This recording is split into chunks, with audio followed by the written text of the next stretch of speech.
பரலோகத்தின் தேவனை எங்களோடு பேசும், எங்களை உயிர்ப்பியும் வழிநடத்தும் பலப்படுத்தும். இயேசு கிறிஸ்து மூலம் ஜெபிக்கிறேன் தகப்பனே. இப்போ சபைகள்ல நடக்கிற ஆராதனை தேவ ஆராதனையா அல்லது விக்கிரக ஆராதனையா அங்கிறத நம்ம இப்ப பார்க்க போகிறோம். அல்லேலூயா. சபையில் நடக்கிற விக்கிரக ஆராதனையா தேவ ஆராதனையா? அது எப்படியா நடக்கு அதுங்கதான் இப்ப நீ சொல்ல போகிறேன். அல்லேலூயா. நான் பல சபைகள் வழியாக ஓடி வந்தேன். நான் எத்தனை இடம் சொல்லியிருக்கிறேன். முதல்ல போனது ஆர்சி. ஆர்சியில் எப்படி ஆராதனை நடக்குது? எவ்வளோ பேர் போய் ஆர்சிக்கு ஆராதனை எப்படி நடக்கு?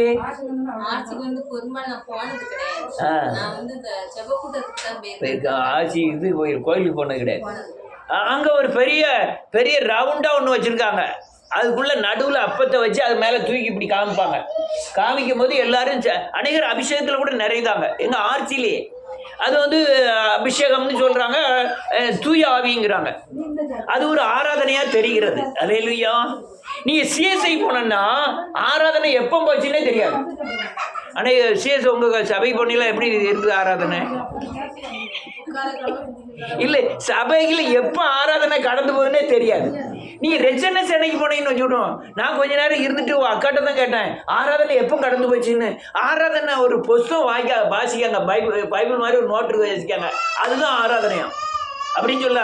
நீங்கள் அதே மாதிரி இயேசுவின் நாமத்துக்கு போனாலோ பிரதரின் சர்ச்சுக்கு போனாலோ அல்லது அல்லையா இந்த சர்ச்சுகளில் போனாலே உங்களுக்கு ஆராதனை எப்போ நடக்குன்னே தெரியாது. அல்லேலூயா. நீங்க பெண்டிகாஸ்ட் சர்ச்சுக்கு போனீங்கன்னா தான் அங்க ஆராதனை மாதிரி இருக்கும். போனா 60 வயசு ஆண்டி கூட 2 ஆட்டம் ஆடிட்டு வரலான்ட்டு போவாங்க. எங்க பெண்டகாஸ்ட் சர்ச்சுக்கு அங்க போய் ஆவியில நிரம்புது, அந்நிய பாசை தான் ஆவியில நிரம்புதுன்னு சொல்லிட்டு இருப்பாங்க. உடனே ஒரு ஆள் இப்படி அன்னை பாசை பேசி அல்லையா கை தட்டி கொஞ்சம் குதிக்க ஆரம்பிச்சிட்டாங்கன்னு சொல்லுவோம்.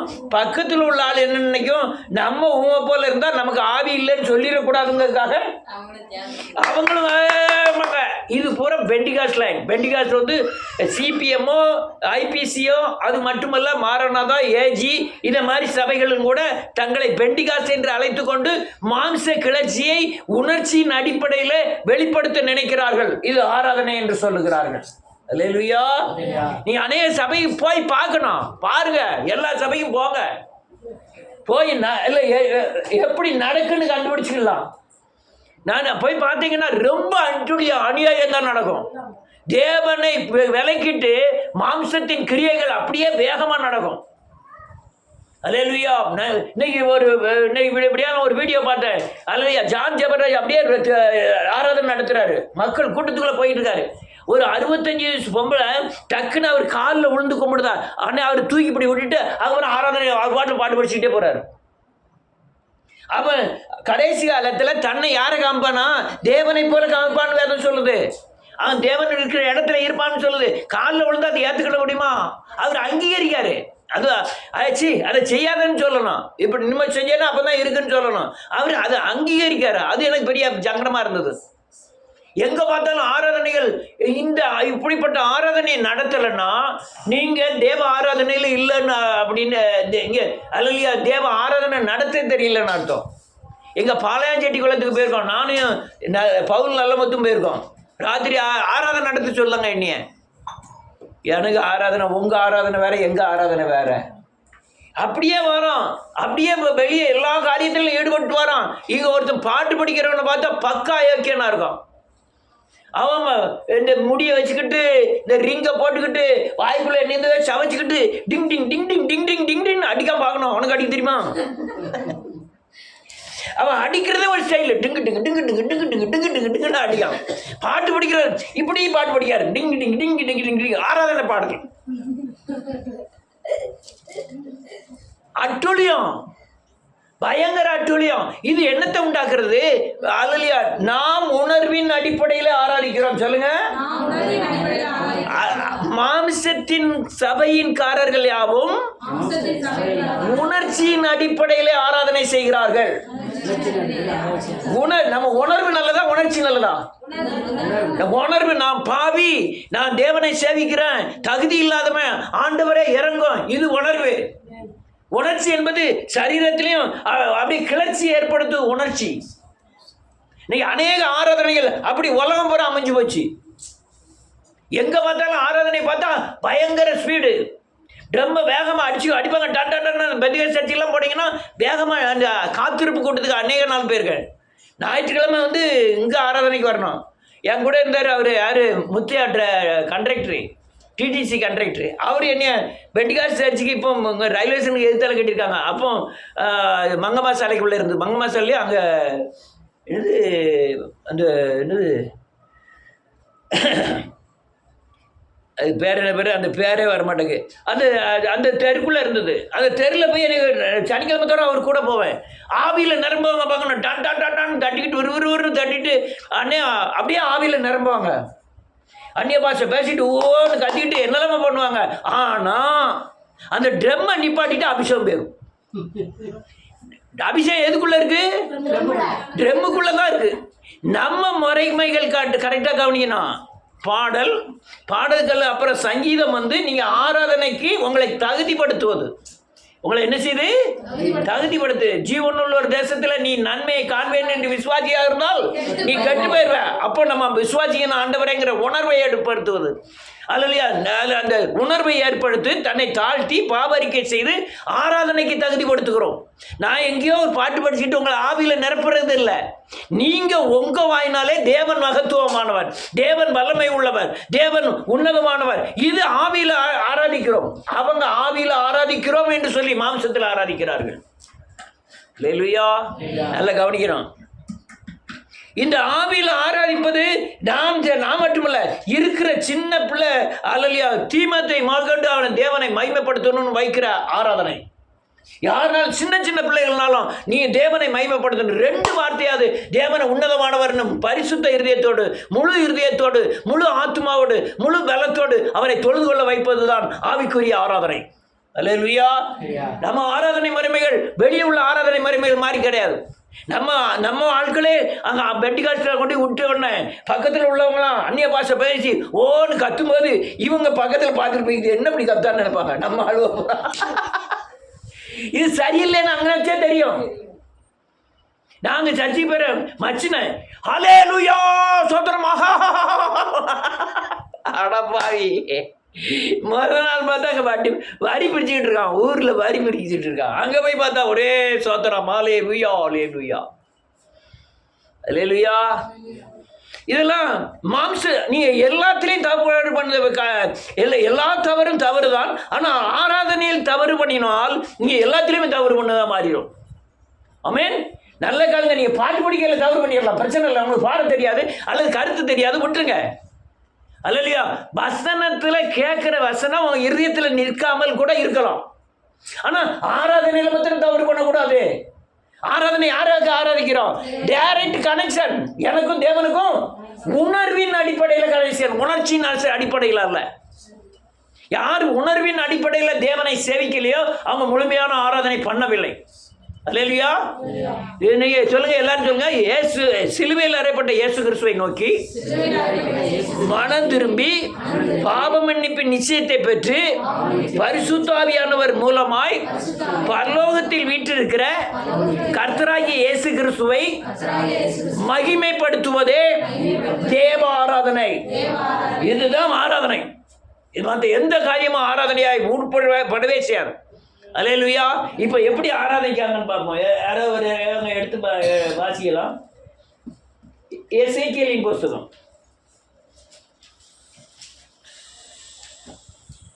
13வது அதிகாரம் 26வது அதிகாரம்.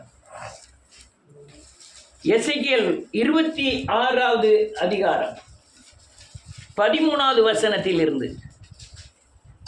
உன் பாட்டுகளின் சத்தத்தை ஓய பண்ணுவேன். உன் சுரமண்டலங்களின் சத்தம் இனி கேட்கப்படுவதில்லை. உன்னை வெறும் பாறையாக்கி விடுவேன். நீ வலைகளை விரிக்கிற இருப்பாய். நீ கட்டப்படாய். கர்த்தராகிய நான் இதை சொன்னேன் என்று கர்த்தராகிய ஆண்டவர் உரைக்கிறார். போதும், நீ பாறை மாதிரி தான் இருப்ப. இந்த கல்லின் மேல் என் சபையை கல்லு மாத்திரம் தான் இருக்கும், அதுல கட்டப்படாது. நீ கட்டினால் நான் இடிப்பேன். நீ ஆனா ஏன் நாமத்தை கொண்டு பிசாசுக்கு ஆராதனை செய்து கொண்டிருக்கிறாய்? நீ தேவனை மகிமைப்படுத்துவேன் என்று சொல்லி எல்லாம் அறிந்திருந்தும் பிசாசை மகிமைப்படுத்துகிறாய். அதனால நான் கட்ட மாட்டேன். நீ எவ்வளவோ நாம் பிரயாசப்படுகிறோம். நம்ம குடும்பத்தில் இயேசு கிறிஸ்துவை பின்பற்றுவதற்கு எத்தனையோ அவமானம், நிந்தை, நெருக்கங்களை ஏற்றுக்கொள்ளுகிறோம். ஆனாலும் நாம் சரியானபடி ஆராதிக்க கூடாதபடி அநேக தடைகள் நமக்குள்ளே காணப்படுவதை அவங்க உணர முடியும். இல்லையா? உணர்ந்தீங்களா இல்லையா? எல்லாருமே நான் பிரயாசப்படுகிறேன், நீங்க எல்லாரும் பிரயாசப்படுகிறீர்கள். ஆனால் தேவனோடு தொடர்பு கொள்ள முடியாத அளவுக்கு எத்தனையோ பாவ தடைகள் இருக்கு. இதை நான் உணர்ந்து ஐயோ என்னால் முடியலைன்னு நினைக்கிறேன். ஆனால் எந்த உணர்வும் இல்லாதபடி தேவனை ஆராதிக்கிறார்கள் அநேகர். என்ன ஆராதனை நடத்த போகிறார் ஒரு பெரிய பாஸ்டர், யார் இந்த பேர் சொல்லக்கூடாது, அந்த பிள்ளைக்கு லவ் லெட்டர் போட்டு போகிறார். டீச்சர் எடுத்துட்டாங்க அந்த லெட்டரை. எந்த டீச்சர்? அந்த டீச்சர். இன்னைக்கு பார்த்தா 1000 பேருக்கு அவர் ஆராதனை நடத்திக்கிட்டு இருக்காரு. அல்லேலூயா. யார்? பாஸ்டர். நான் என்ன நினைக்கிறேன், ஒரு பொய் சொன்னாலே நான் ஆராதனை நடத்துவதற்கல்ல, துதிக்கிறதுக்கு எனக்கு சங்கடமா இருக்கு. ஒரு பொய் சொன்னாலே இவர் ஆராதனை எடுக்க போகிறவர் பாஸ்டர் ஒரு விசுவாசிக்கு லவ் லெட்டர் போட்டு போறாரு. என்ன பாக்கிய?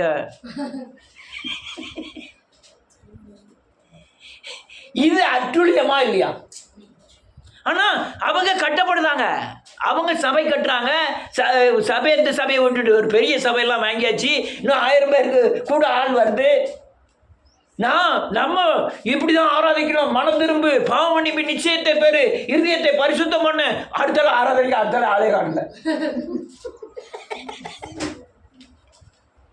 இருதயத்தில் சுத்தம் உள்ளவன் அவன், அதான் சொல்லிட்டு இருக்கேன். ஆனா அந்த சுத்தமே இல்லாம ஆராதிக்க கூடுறாங்க, அநேக கூட்டம் கூடுது. ஆமென். நம்ம எவ்வளவோ மாசம் கத்தி நீங்க மனம் திரும்பி தான் ஆராதனை பண்ண வேண்டும், எண்ணத்துல கூட, செய்கைகளை கூட, இருதயத்துல கூட கொஞ்சம் கூட உங்களுக்கு பாவம் இருக்கக்கூடாது. சுத்த மனசோடு நீங்க மனம் திரும்புங்க, பாவ அன்னைக்கு செய்யுங்க, அதுக்கப்புறம் நீங்க ஆராதனை பண்ணுகிறோம்னு சொல்றோம். ஒருத்தர் ஆவியில நிரம்ப மாட்டேங்கல.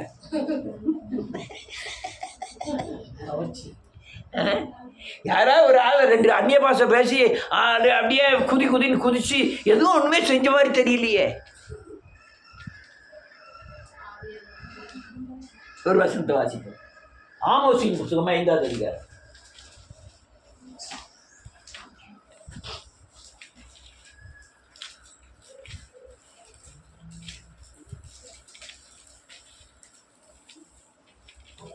பக்கமா 1066. 1066 ஆமோஸின் புத்தகம் 5வது அதிகாரம் 20வது வசனத்திலிருந்து.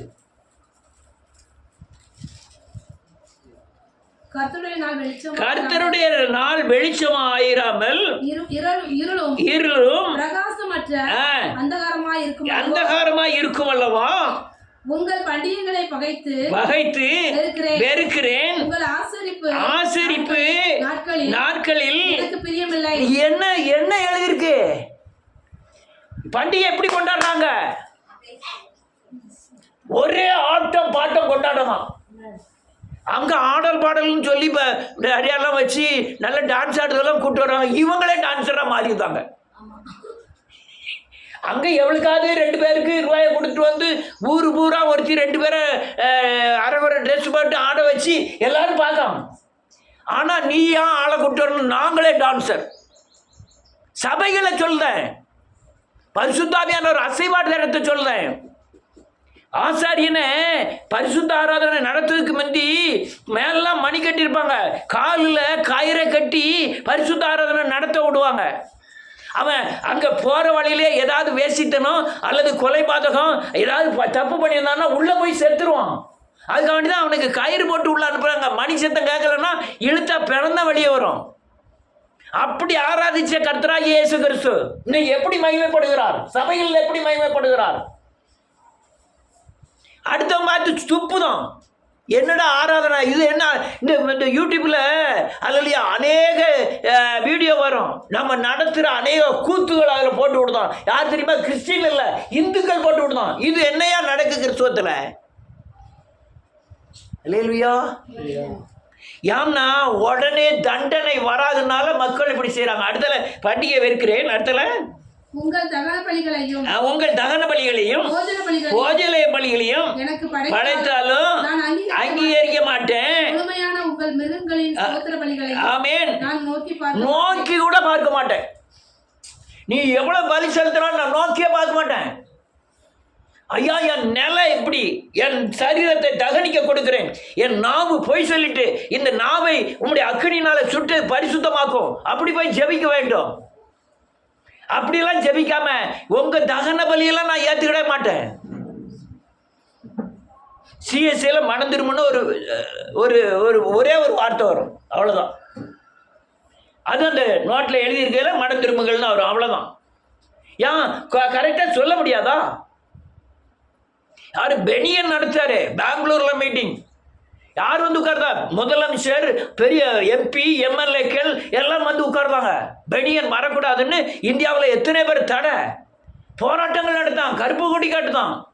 ஏன் பக்கத்தில் இருக்கிற ஒரு அமைச்சரை பார்த்து சொல்ல முடியாதா? ஏன் நீ பாவம் செய்யாத, நீ பாவம் செஞ்சா உனக்கு நியாய தீர்ப்பு வரும்னு யாரும் நீ சொல்ல முடியாதா? சொன்னா அடுத்தால கூப்பிட வேண்டாம்.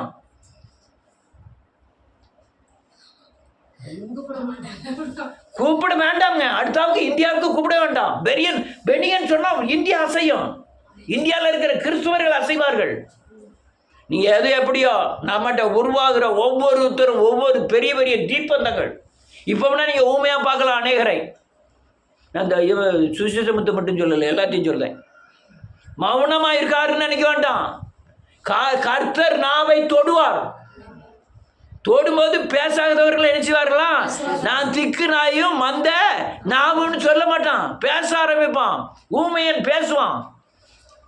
ஒவ்வொருக்குள்ள இருக்கிற அனல் பத்து அவன் வாயை திறந்து பேச வைக்கும். அதான் சொல்லலாம். பெனியன் வந்திருக்காரு. பெனியன் சொன்னார்னா அந்த இந்திய தேசம் அசையும். இந்தியாவில் இருக்கிற 3% கிறிஸ்துவர்களும் அசைவார்கள். யார் சொல்லக்கூடாதா? அப்போ யார் இருந்தா? தேவகவுடா இருந்தார் நினைக்க. பெனியன் வரும்போது தேவகவுடா இருந்தார் நினைக்க. முதலமைச்சர், எம்பிக்கள், எம்எல்ஏ வெளியே பார்த்தா ஆயிரக்கணக்கில் போலீஸ் நிற்கி. ஒரு பக்கம் இவர் வரக்கூடாதுன்னு மறிக்கிறாங்க. ஒரு வார்த்தை, ஏன் நீ அமைச்சராக இருக்கலாம், அது அங்கே தான் ட்ரம்மு தான். இல்லையா? ட்ரம்முன்னா இந்த ட்ரம்னு நினச்சிடாத. டொனால்ட் ட்ரம் ஓரின சேர்க்கை சபையில் நடந்தா உள்ளத்துக்கு போட்டு கொல்லு அப்படின்ட்டான். யாரு? ட்ரம்மு. இதுக்கு போன ஆட்சி வரையும் ஆணுக்கு கல்யாணம் முடிக்கலாம், பெண்ணுக்கும் கல்யாணம் முடிக்கலாம். ஆனால் இவர் ட்ரம் வந்த பிறகு நீங்கள் அப்படி கல்யாணம் முடிக்க கூடாதுன்னு சட்டம் போட்டார். அல்லேலூயா. ஏன் இங்கே உள்ள எத்தனை பேர் இப்படி ஆடுறாங்க? ஒரு பெரிய பெரிய ஊழியக்காரர் எழும்பி அது ஜார்ஜ் பராஜி செய்கிறது தப்பு, ஜஸ்டின் செய்கிறது தப்புன்னு இப்படி பப்ளிக்காக பண்ணட்டுமே. 5000 பேர் கொடுத்தாங்களா? இவர் மோகன்சியே சொல்லட்டுமே, ஐயா நீங்கள் வாங்க ஐயா, இவன் பண்ணுறது பூரா தப்பு, நீங்கள் எச்சரிக்கையாக இருங்கன்னு சொல்லட்டுமா? பார்ப்போம். யாரும் சொல்ல மாட்டேங்காங்க. ஏன் சொல்லணும்ல?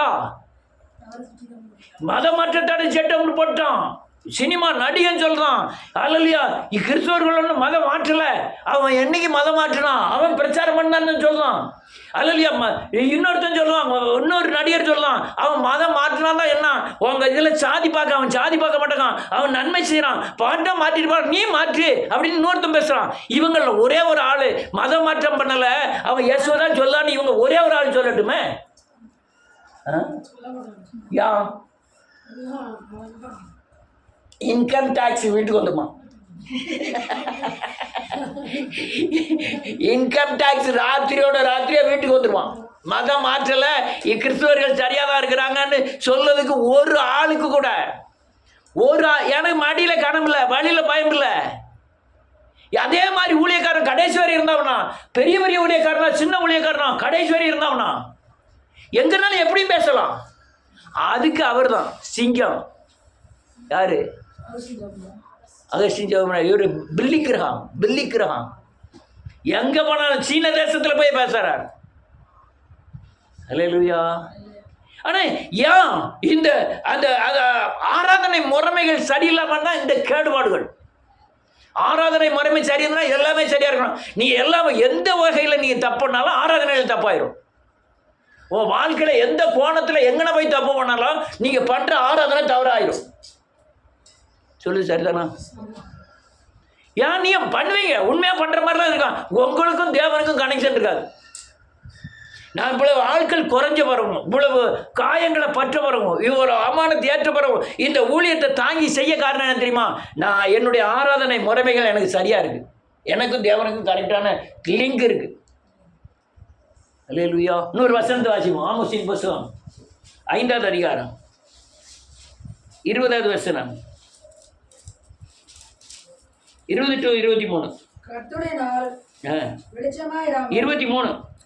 உன் பாட்டுகளின் இரைச்சலை என்னை விட்டு அகற்றி உன் வீணைகளின் ஓசைய நான் கேட்கவே மாட்டேன். அல்லேலூயா. எத்தனை மியூசிக், பல லட்சம் கோடி கணக்கில் சொல்லிக்காங்க.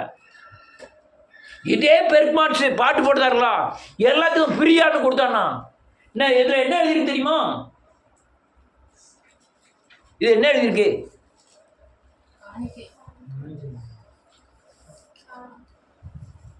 இது காணிக்கையா?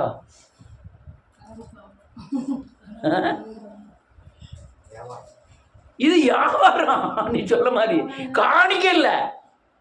நீ வியாபாரம் பார்த்தாலும் இது 70 ரூபாய்க்கு கொடுக்க வேண்டிய அவசியம் இல்லைங்க. இதோட அடிக்கு கூலி எவ்வளவு தெரியுமா? 15 ரூபா தான் வரும். இதுக்கு அடிக்கூலி 15 ரூபா. எல்லாரும் பாக்குறாங்க. இதை இப்படி பாருங்க, 15 ரூபா தான் வரும். மச்சம் 55 ரூபா லாபம். எதுக்கு ஒரு ஒரு புறஜாதியான இந்து பகவத்கீதை ராமாயணம்லாம் ஃப்ரீயா கொடுக்க அடிச்சு. அல்லேலூயா. என்ன அநியாயம் பாருங்க. இது பூரா இருந்து நான் இதை காமிக்க காரணம் பாட்டு. அலறல் சத்தத்தை நான் என்ன செய்யல, விரும்பல. எப்படி இருந்த ஆள் தெரியுமா? உன் பாட்டு, உன் சத்தத்துக்கும் ஆர்சியலோட பாட்டுக்கும் உன் சம்பந்தமே இல்லைன்னு சொன்னோன்னு வெளியே வந்தவர். இவர் பாட்டை உலகம் பூரா பயன்படுத்தினார் தேவன். அலறல் சத்தம், வீணையின் சத்தத்தை 100 வசனத்தை வாசிப்போம். 8வது அதிகாரம் ஆமோஸ் 8 3வது வசனம். அந்நாளிலே தேவாலய பாட்டுகள் அலறுதலாக மாறும். எல்லா இடங்களிலும் திரையலான பிரேதங்கள் புலம்பல் இல்லாமல் எரிந்து விடப்படும் என்று தேவாலய பாட்டுக்கு மத்தியில் பிரேதம் எங்க இருந்து வந்தது? ஆத்துமாக்கள் கூட. என்ன ஆத்துமாக? பிரேதம். ஒன்றும் வேண்டாம். நான் சேர்மாதி சபையிலே பார்த்துருக்கோம்ல, இந்த வேலை வர வேணும்னு சொல்லு பாட்டு ஆரம்பிக்க முந்தி உடனே சேலை இழுத்து சொருவிக்கிட்டு உடனே அடிப்பாங்க பார்க்கணும்.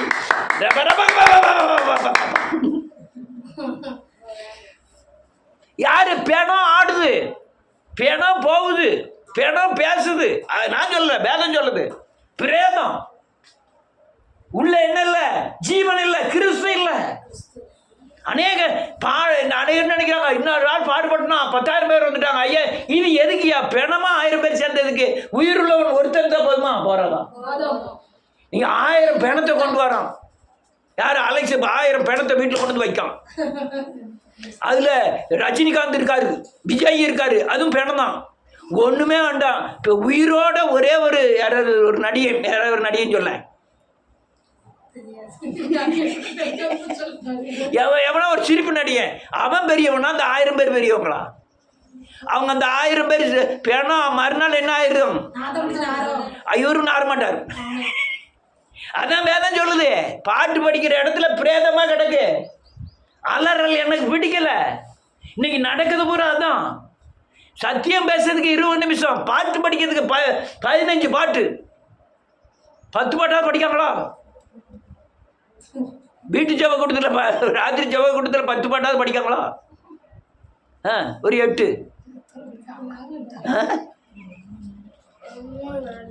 ஆள் அல்ல. அடுத்த வாசிப்போம். 10வது வசனம். எல்லா இடங்களிலும் திரளான பிரதங்கள் புலம்பல் இல்லாமல் எரிந்து விடப்படும் என்று கர்த்தராகிய ஆண்டவர் சொல்லுகிறார். 8 தேசத்தில் இது நிமித்தம் தேசம் அதிரவும் அதிரவும் அதன் குடிகள் எல்லாம் துக்கிக்கவும் எங்கும் நதிகளாய் புரண்டோடவும் எகிப்தின் ஆற்று வெள்ளத்தை போல் அடித்து ஆமென் பெருவெள்ளமாகவும் வேண்டுமோ அந்நாளிலே வேண்டாமோ அந்நாளிலே நான் மத்தியானத்திலே சூரியனை அஸ்தமிக்க பண்ணி மற்ற பகலிலே தேசத்தை அந்தகாரப்படுத்தி உங்கள் பண்டிகைகளை துக்கிப்பாகவும் உங்கள் பாட்டுகளை எல்லாம் புலம்பலாகவும் மாற பண்ணுவேன். உன் பாட்டெல்லாம் புலம்பலா மாறிடும். அல்லேலூயா. புலம்பலா மாறும். அட்டல நெல் இருக்கு. சகல அறைகளிலும் இரட்டையும் சகல தலைகளிலும் மொட்டையும் அறிவித்து அவர்களுடைய துக்கிப்பை ஆமென் ஒரே பிள்ளைக்காக துக்கிக்கிற துக்கிப்புக்கு சமானமாக்கி அவர்களுடைய முடிவை கசப்பான நாளாக்குவேன் என்று கர்த்தர். ஒரே ஒரு ஆளை நீங்க விடுதலை ஆனவன்னு சொல்ல முடியுதா? சாபத்திலே கொடிய சாபம் என்ன தெரியுமா? பிள்ளைகள் வாழாவட்டியா இருக்குதான். சாபத்திலே பெரிய சாபம் என்ன தெரியுமா? கணவன் மனைவிக்குள்ள சரியான ஐக்கியம் இல்லாததான். சாபத்திலே பெரிய சாபம் என்ன தெரியுமா? எல்லாம் இருந்து சாப்பிட முடியாம போகுதுல, அதுதான். சாபத்திலே பெரிய சாபம் என்ன தெரியுமா? பிள்ளைகள் பக்கத்துல இருந்தும் பேச முடியாம இருக்கும்ல, அதுதான். இந்த காரியங்களை பூரா யார் அனுபவிக்கிறார்கள்? கிறிஸ்துவர்கள் அனுபவிக்கிறார்கள். டைவர்ஸ் எங்க அதிகமாக நடக்குது தெரியுமா? கிறிஸ்துவர்களுக்குள்ள. பெத்த தாயின் தகப்பனை முதியோர் இல்லத்தில் கொண்டு போய் சேர்க்கிறது யார் தெரியுமா? கிறிஸ்துவர்கள். அல்லேலூயா. ஏன் தெரியுமா? ஆராதனை சரி கிடையாது. இன்னும் வாசிப்போம், கொஞ்சம் வேகமாக வாசிப்போம். மத்திய எழுதின சுவிசேஷம் 10வது அதிகாரம் 9வது வசனம். கொஞ்சம் வேகமாக வாசிப்போம். 15வது அதிகாரம் 9வது வசனம்.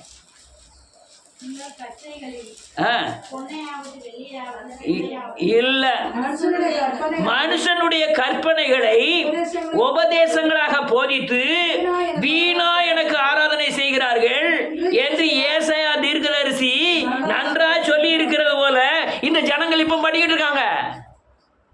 மனுஷனுடைய கற்பனையின்படி வீணா எனக்கு ஆராதனை செய்கிறார்கள். ஆராதனை இல்லை, இது ஆராதனை இல்லை. இது உணர்ச்சியின் அடிப்படையில் ஒருத்தருக்கு ஒருத்தர் அல்லையா உணர்ச்சியை கலப்பக்கூடிய காரியங்கள். அநேகர் என்று சொல்றது உண்டு. அவர்கிட்ட 15 லட்சம் சம்பாதிக்காரு, அவர் 1 கோடி சம்பாதிக்காரு, அவர் அப்படி மக்கள். அது ஒரு பிரிவு. இஸ்லாமியர் எப்படி ஒரு பிரிவோ அதே மாதிரி அந்தி கிறிஸ்து ஒரு பிரிவு. நீ அதை சொல்லக்கூடாதுன்னு சொல்லலை, அதே காரியமாக இருக்கக்கூடாதுன்னு சொல்கிறேன். நீ அநேகர் போதிக்கிறாங்க, இந்த ஊழியர் சரியில்லை, அந்த ஊழியர் சரியில்லை, அதை மட்டும் போதிக்காதீங்க. அல்லையா, அது காரியம் கிடையாது. உங்கள் கையில் இருக்கிற ஆளை இயேசு கிறிஸ்துவை சேவிக்கும்படியாக உருவாக்குங்க. நான் 10 பேர் தான் உருவாக்குறேன், இவங்க 1000 பேரை சந்திப்பான்னு வேதம் சொல்லுது. ஒருவன் 1000 பேரும் 2 பேர் 10,000ன்னா 10,000 பேரை துரத்துவார்கள். இன்னைக்கு ஊமையா இருக்கிறாங்க, இன்னைக்கு வசனம் தெரியாம இருக்காங்க, இவங்க வளர்ந்துகிட்டு இருக்காங்க. ஒரு நாள் தேவனுடைய ஆவியானவர் இறங்குவார், ஊமையன் பேசுவான். வேதம் சொல்லுது. ஆமென். சத்தியத்தை தருகிறவர் தேவன், ஊழியத்தை செய்ய வைக்கிறவர் தேவன். ஊழியம் தேவனுடையது. எந்த மனுஷனை பிரகாசிக்கிற மெய்யான ஒளி. ஊமையனை கொண்டு தேவன் பெரிய காரியங்களை தேசத்தில் செய்வார். பேதைகளை கொண்டு ஞானிகளை வெட்கப்படுத்துவார். அற்பமானவைகளும் இல்லாதவைகளையும் தெரிந்து கொண்டார். அதான் சொல்றேன், இருக்கிறத உருவாக்குங்கள். தேவனை அல்லது அநேகரை சந்திக்க தேவன் வழிகளை திறப்பார். 100 வசனத்தை வாசிப்போம். அல்லது நன்றியோடு கூட துதிக்கிறேன் இயேசுவின் நாமத்தினாலே. கொலோசியர் புத்தகம் 2வது அதிகாரம் 19வது வசனம். கொலோசியர் 2வது அதிகாரம் 19வது வசனம். மாயமான தாழ்மையிலும் விருப்பமுற்று நுழைந்து வீணாய் இருமாப்பு கொண்டிருக்கிற ஆமென் ஆமென். வேதம் சொல்லுது, மாயமான தாழ்மையில தேவ தூதர்களுக்கு ஆராதனை செய்கிறார்கள். யார் யார் பொம்பளையால முக்காடு போடுறாங்க? தேவ தூதர்களின் நிமித்தம் முக்காடு போடுறாங்கன்னு கொரிந்தியர்கள் எழுதியிருக்கு. தேவதூதர் யாரு? பிசாசுக்கு இல்லையா உங்களை வஞ்சிக்க கூடாதபடி நான் புருஷனோட குறைந்தானவன் அப்படின்னு சொல்றதுக்காக முக்காடு போட்டிருக்கீங்க. அதே பாரு, அந்த தூதனுக்கு இவர்கள் ஆராதனை செய்கிறார்கள். வேதம் தெளிவாக சொல்லுது, அந்த ஆராதனை செய்கிறவர்கள் காணாதவைகளிலே விருப்பமூற்று துணிவாய் நுழைந்து அல்லேலூயா தன் மாம்ச சிந்தையினாலே வீணாய் இருமாப்பு கொண்டிருக்கிற எவனும் பந்தய பொருளை இழந்து போவான், வஞ்சிக்கப்பட்டு இழந்து போவான். அன்னார் வரலன்னா ஆராதனையே நடக்காது. இன்னும் நான் என்ன சொல்றேன், நம்ம சபையில் யார் வந்தாலும் ஆராதனை நடத்த முடியும். ஆமென். எல்லாம் நடத்துறாங்களா இல்லையா? ஏல ஆனால் சென்றாரு வந்தாதான் ஆராதனை நடத்த முடியும். இந்த ஆள் வரலன்னா ட்ரம் அடிக்கக்கூடிய ஆள் வரலை. அந்த மாறனால பார்ப்பேன், அந்த அம்மா தான் கொட்டடிக்கும், வேற யாரும் கொட்டடிக்க மாட்டாங்க, ட்ரம் அடிக்க மாட்டாங்க. ட்ரம் டான் டான்னு அடிச்சுக்கிட்டே இருக்கும்போது பாட்டு படிச்சுக்கிட்டே இருப்பாங்க. ஒரு ஆள் பாட்டு பிடிக்கலன்னா ட்ரம் அடிக்கிறது நிப்பாட்டிடும். இவன் கத்தி கத்தி பாட்டு படிப்பான், அங்கே ஒன்றும் எடுக்க செப்பு எடுக்காது. இல்லையா? இங்கே எவ்வளவு காணிக்க வருதோ அவ்வளவு ஏன்ட்டு வந்துடணும். இந்த அம்மா நீ செத்து போயிட்டேன்னா யார் என்னை பார்ப்பான்? அந்த காணிக்க போகிற ஏன்ட்டு தான் வந்துடணும். அவர் ஐயப்பாவன் என்னச்சு வேற யூனியன் ஆஃபீஸில் டிரைவர் வேறு, இங்கே சர்ச்சு வேறு வச்சுருக்காரு. கரெக்டுன்னு இந்த வீடெல்லாம் அவர் பேர் தான் வாங்கினார். கடைசியில் இந்த அதனுடைய முடிவு என்ன தெரியுமா? சின்ன பிள்ளை மாதிரி ஆகிட்டு, ஒரு மைண்ட் சேஞ்ச் ஆகி சின்ன பிள்ளை மாதிரி ஆகிட்டு. ரைட்டு, இயேசுவி நாமத்தினால் 100 லட்சத்தை வாசிக்கணும், கொஞ்சம் கடன் வாசிக்கணும். இயேசுவி நாமத்தினாலே சோதரம். எப்படி ஆராதனை பண்ண? அதில் பிலிப்பியரின் புத்தகம் 3ஆவது அதிகாரம் 3ஆவது வசனம். 10 நிமிஷம் தான் இருக்கு. பிலிப்பியரின் புத்தகம் மாம்சத்தின் மேல் நம்பிக்கையாயிராமல் ஆவியினாலே தேவனுக்கு ஆராதனை செய்து மேன்மை பாராட்டுகிற வேதம் சொல்லுது, மாம்சத்தின் மேல் நம்பிக்கை வையாமல் ஆவியினாலே தேவனுக்கு ஆராதனை செய்து கிறிஸ்து இயேசுவுக்குள் மேன்மை பாராட்டுகிற நாமே விருத்த சேதனம் உள்ளவர்கள். ஆவியில நிரம்பி ஆராதனை இல்லை. வேதம் சொல்லுது, மாம்சத்தின் மேல் நம்பிக்கை வச்சு ஆவியினாலே தேவனுக்கு ஆராதனை செய்ய, மாம்சத்தின் மேல் நம்பிக்கை வைக்காம ஆவியினால் நிரம்பி ஆராதனை செய்ய வேண்டும். ஆவியில் நிரம்புதுன்னா என்ன அர்த்தம்? 2 கையும் இப்படி ஆட்டணும், குடு குடு குடு குடு. உங்களுக்கு ஆவியில் நிரம்பி சொல்லி தட்டா? ஏன் ஆவி வீட்டில் போய் தனியாக இருக்கும்போது ஆவியில் நிரம்பலாம்ல? சொல்லித்தட்டா, உடனே சொல்லித்தட்டா தெரியுமா? ஆவியில் நிரம்புதுன்னா கனியில் நிரம்புதுன்னு அர்த்தம். என்ன சொல்லுங்க? ஆவியில் நிரம்புதுன்னா நான் இயேசுவை போல் மாறுதுன்னு அர்த்தம். நான் ஆவியில் நிரம்புதுன்னா சாந்தமும் மனத்தாழ்மையை தரித்து கொள்ளுதுன்னு அர்த்தம். ஆவியில் நிரம்புதுன்னா என் சுவாபம் இயேசுவை போல மாறுதுக்கு அர்த்தம். இதெல்லாம் இல்லாம இது ஆவியில நிரம்புறது அல்ல. ஆவியில் நிரம்பு, இந்த ஆவியில நிரம்பிதான் யாருக்கா மாமிச சிந்தையில ஆராதனை செய்யாம ஆவியில நிரம்பி தேவனுக்கு என்ன செய்யணுமோ ஆராதனை செய்யணும். இதுக்காண்டி உங்க சரீரம் குதிக்க வேண்டாம். ஆத்மாவுக்கு தான் ரொம்ப வேலை, இருதயத்துக்கு தான் ரொம்ப வேலை. கண்ணை போத்திக்கிட்டு இருதயத்தை ஆராய்ந்து அறிந்து ஆத்மாவையும் இருதயத்தை சீர்படுத்தி தேவனை என்ன செய்யணும்? ஆராதிக்கணும். அதுதான் ஆராதனை. நீங்க இது 2க்கும் இடம் கொடுக்காம இதுக்கு மாத்திரம் கடற்கடன்னு இடம் கொடுத்து ஆராதனை பண்ணா ஆண்டவர் கேட்பாரா? யாரு கேட்பா? உள்ள யாரும் அவியில நிரம்பிடாதீங்க. இந்த 2 லட்சத்து வாசி நான் முடிக்க போறேன். ரோமரின் புத்தகம் 12ஆவது அதிகாரம் 1வது வசனம். அப்படி இருக்க சகோதரரே, உங்கள் சரீரங்களை பரிசுத்தமும் ஜீவனுள்ள பலியாக ஒப்பு கொடுக்கணுமா? எது ஆராதனை? உங்க சரீரத்தை, சரீரம்னா சரீரம் இல்ல, சரீரத்தின் கிரியைகளை எப்படி கொடுக்கணுமா? ஜீவ பலியா ஒப்பு கொடுக்கணும். கண்ட துண்டமா வெட்டி தேவ அக்னியில என்ன செய்யணும்? சுட்டரிக்கணும். கண்ட துண்டமா வெட்டணும் வெட்டணும்னு நினைச்சிடாதீங்க. உன் கண்ணு 2 கண்ணுடையவனாய் பரலோக ராஜ்யத்தில் பிரவேசிப்பதை பார்க்கலும், இல்லை நரகத்தில் பிரவேசிப்பதை பார்க்கலும், ஒற்றை கண்ணுடையனாய் ஜீவனுக்குள் அதான் நீ கண்ணை கெடுத்துறனாலும் சொல்லல, அழிக்கணும். அதான் வேதம் சொல்லுவது ஜீவ பலியா. நீங்கள் உங்கள் சரீரங்களை பரிசுத்தனும் தேவனுக்கு பிரியமான ஜீவ பலியாய் ஒப்பு கொடுக்கணும். பரிசுத்த பலியா ஒப்பு கொடுக்கணும் சரீரத்தை. அல்ல உங்க இருதயத்தில் அநேக கேடுபாடுகளை வச்சுக்கிட்டு ஆராதிக்க கூடாது. அது தேவ ஆராதனை அல்ல. அடுத்த நிலைக்கு தேவனுடைய இரக்கங்களை முன்னிட்டு உங்களை வேண்டிக் கொள்ளுகிறேன். இதுதான் புத்தி உள்ள ஆராதனை.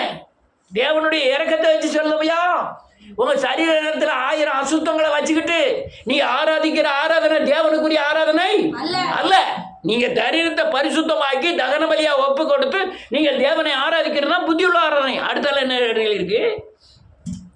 நீங்கள் இந்த பிரபஞ்சத்தின் ஒத்த வேஷம் தெரியாமல் நன்மையும் பிரியமும் சித்தம் என்னவென்று பகுத்து அறியத்தக்கதாக உங்கள் மனம் புதிதாகி மறுரூபமாகி ஆராதிக்கணும். நீங்க மறுரூபமாயிருக்க உங்களுக்கு தெரியாது. நீங்க ஆவியில ரொம்ப பேர் மறுரூபமாயிருக்கீங்க. பழைய ஆள் இல்லை இப்போ. ஆமென். ஆள் முகத்துக்கு தான் பழைய ஆளு. உங்க குணம் மாறி இருக்கு, உங்க செய்கைகள் மாறி இருக்கு, பாவத்துக்கு பயப்படுறீங்க, இயேசுவை போல மாறி இருக்குங்க. இதுதான் புத்தியுள்ள ஆராதனை, மறுரூபமாய் ஆராதனை. அதான் ஒவ்வொரு தடவையும் ஆராதனை செய்யும்போது மனம் திரும்பு, பாவ மன்னிப்பு நிச்சயத்தை பெற்றுக்கொள் அப்படின்னு கடிந்து கொண்டு போதிக்கிறது. அதான் ஆமென். நீங்க ரொம்ப நேரம் ஆராதனை செய்ய வேண்டியது அவசியம் இல்லை. கொஞ்ச நேரம் ஆராதனை செஞ்சாலும் உண்மையா ஆராதனை செய்ய வேண்டும். அல்லேலூயா. இன்னொரு வசனத்தை வாசி முடிக்கிறேன். யோவான் எழுதின சுவிசேஷம் 4வது அதிகாரம். யோவான் சுவிசேஷம் 4வது அதிகாரம் 20வது வசனம், 129வது பக்கம். எங்கள் பிதாக்கள் இந்த மலையிலே கொண்டு வந்தார்கள். நீங்கள் எருசலேமில் இருக்கிற இடத்திலே தொழுது கொள்ள வேண்டும் என்கிறீர்களே என்றார். ஆமென். அதற்கு இயேசு, சிறியே, நான் சொல்லுகிறதை நம்பு. நீங்கள் இந்த மலையிலும் எருசலேமிலும் மாத்திரமல்ல, எங்களுக்கு பிதாவை தொழுது கொள்ளும் காலம் வருகிறது. எங்கும் பிதாவை தொழுது கொள்ளுகிற காலம் வரும். நீங்கள் அறியாததை தொழுது கொள்ளுகிறீர்கள். நாங்கள் அறிந்திருக்கிறதை ஆமென் தொழுது கொள்கிறோம். ஏனென்றால் ரட்சிப்பு யூதர்கள் வழியாய் வருகிறது. ஒரு நிமிஷம், இவங்க அறியாததை எதை தொழுது கொள்ளுகிறாங்க? பிசாசை தொழுது கொள்ளுகிறாங்க. எதை? ஆனா நம்ம வேதத்தின்படி தான் போறோம்னு நினைச்சிட்டு தொழுது கொள்ளுறாங்க. ஆண்டவரை தான் தொழுது கொள்ளணும்னு நினைக்கிறாங்க. ஆனா ஆண்டவரை இல்ல, ஆண்டவரை தொழுது கொள்ளல. ஆண்டவரை தொழுது கொள்ளுகிறவன் மனம் புதிதாகி தொழுது கொள்ளணும். ஆண்டவரை தொழுது கொள்ளவன் ஆவியோட தொழுது கொள்ளணும். அடுத்தால எழுதிருக்கு பாத்தீங்க. உண்மையாய் தொழுது கொள்ளுகிறவர் ஆமென். பிதாவை ஆவியோடும் உண்மையோடும் தொழுது கொள்ளும் காலம் வரும். அது இப்பொழுதே வந்திருக்கிறது. தம்மை தொழுது கொள்கிறவர் ஆமென் இப்படிப்பட்டவர்களாய் இருக்கும்படி பிதாவானவர் விரும்புகிறார். நல்ல கருத்து ஆவியோடு உண்மையோடு தொழுது கொள்ளணும்னு விரும்புகிறார். ஆவியில நிறைஞ்சி அந்நிய பாஷை பேசி குதிச்சு உருண்டு ஆண்டவரை தொழுது கொள்ளணும்னு ஆண்டவர் சொல்லல. உண்மை இருக்கணும், ஆவியில உண்மை இருக்கணும், உண்மையோடு தொழுது கொள்ளணும். ஏன்ட்ட கசப்பு இல்லை, ஏன்ட்ட அநீதி இல்லை. அப்போ எனக்குள்ள தேவனுக்கும் எனக்குள்ள பாதைக்கு என்ன இல்லை, தடை இல்லை. இல்லைன்னா நான் ஏதாவது கஷ்டப்போடோ கோபத்தோடோ அல்லது பொறாமையோடோ இச்சையோடோ பொருளாசையோடோ இதோட நான் தேவனை தொழுது கொண்டேன்னா எனக்கும் அவருக்கு என்ன உண்டாயிருது, தடை வந்துடுது. அது உண்மையான இவங்க 1000 தடை சுவர்களை வச்சுக்கிட்டு இவங்க தேவனை ஆவியில நிரம்புறோம்னு சொல்லி உணர்ச்சியின் அடிப்படையில் தேவனை சோத்திரம் பண்ணுறாங்க, துதிக்கிறாங்க. சென்றடையுமா துதி? ஒரு மனிதன் தேவனை துதிக்கும் போது அது போய் தேவ பாதத்தில் சென்று அது மகிமையா வந்து நம்மளை மூடணும். அதுக்கு பேர் தான் ஆராதனை. இவங்கெல்லாம் மூடுதாங்களா? அப்படியே உருண்டுதாங்க சில இடத்துங்கள, உருளுதாங்களா இல்லையா? என்னம்மா உருளுதாங்க தெரியுமா?